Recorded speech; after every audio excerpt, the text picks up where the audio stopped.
Yes, people, how's it going? Welcome back to Lily White Lane.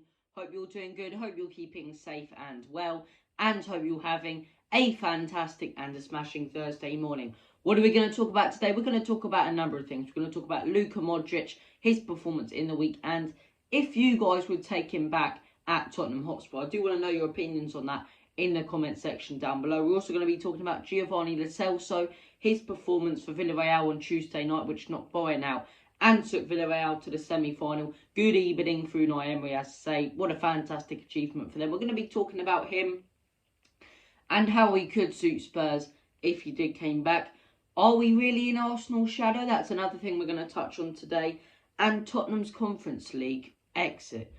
Was it a blessing in disguise? We're going to touch on all those topics and discuss all those in today's Thursday session. So without further ado, let's delve straight into the video. So, I wanted to start things off today by talking about Luka Modric, right?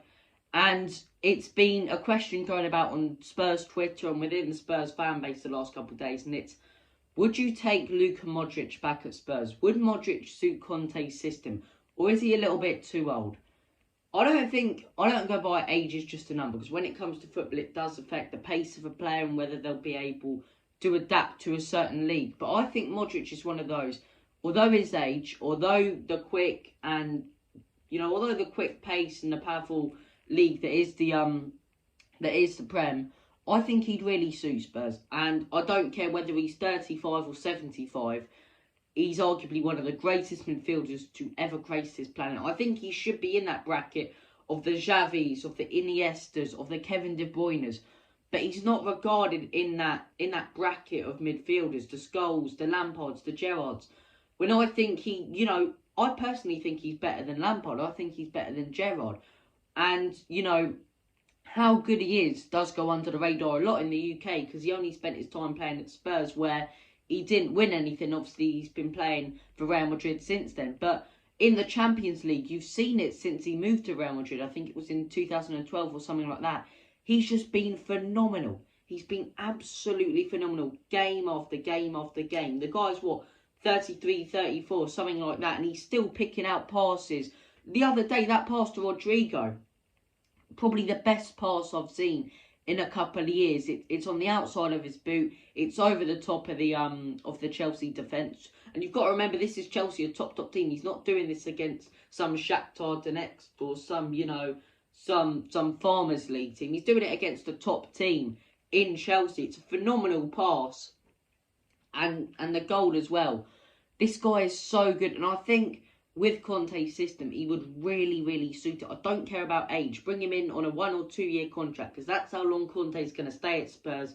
And he will work wonders. Then we can be in contention for the Premier League titles. Then we can really be in contention for trophies. Because what this guy is as well as all his ability, as well as the phenomenal passes he can pick out, as well as the fantastic goals he can score from outside the box, he's a winner.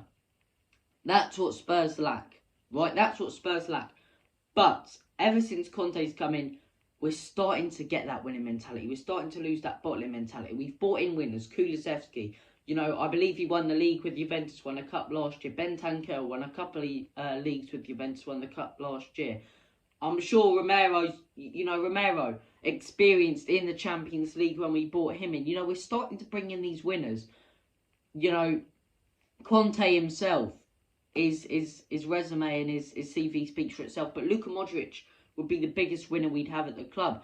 He won 2 Champions Leagues in a row, for crying out loud, with Real Madrid. He was part of one of the greatest teams ever in football. That Real Madrid team with Benzema, Bale, Ronaldo, prime Modric, prime Toni Kroos, prime Casemiro. That was such a phenomenal Real Madrid team, prime Sergio Ramos.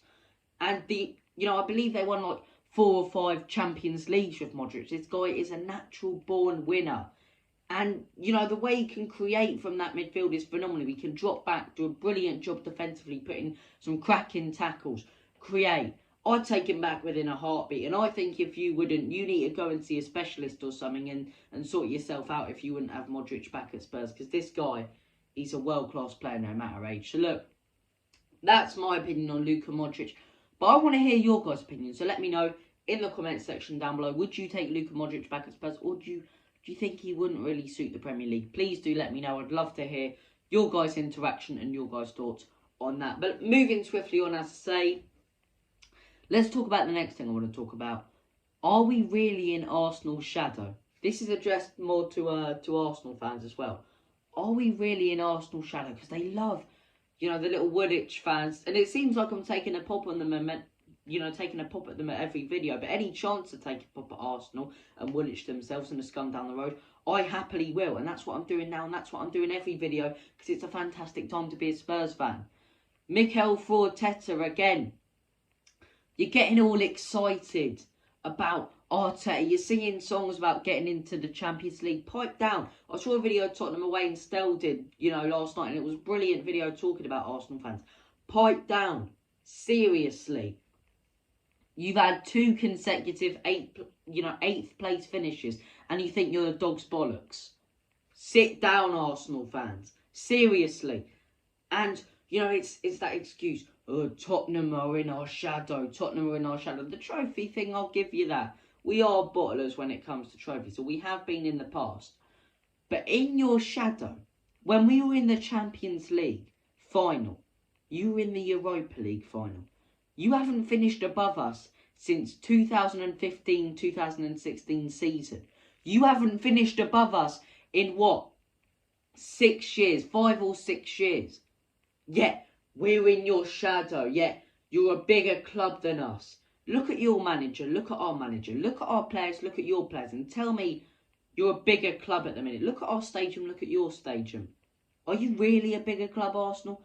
Because it seems to me that everything about us is bigger than you right now. Who's higher in the table? Who's finished above Arsenal on the football side of things, the last 5 or 6 years?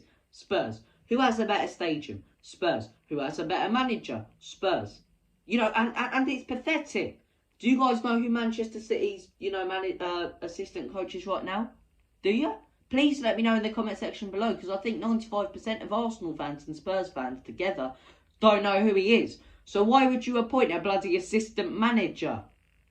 Just because he sat next to Pep Guardiola. Standards are on the floor at Arsenal, man. And you're singing, Mikel Arteta, he knows what he's on about. He's clueless. He's got you 2 consecutive 8th place finishes and bottled top 4 twice and potentially may bottle it again. It's ridiculous how you sing about how good a manager he is. What has he really accomplished at your club? An FA Cup in his first season. Congratulations, Mikel. What did he do in his second season? Almost got you relegated for the first half of the bloody season.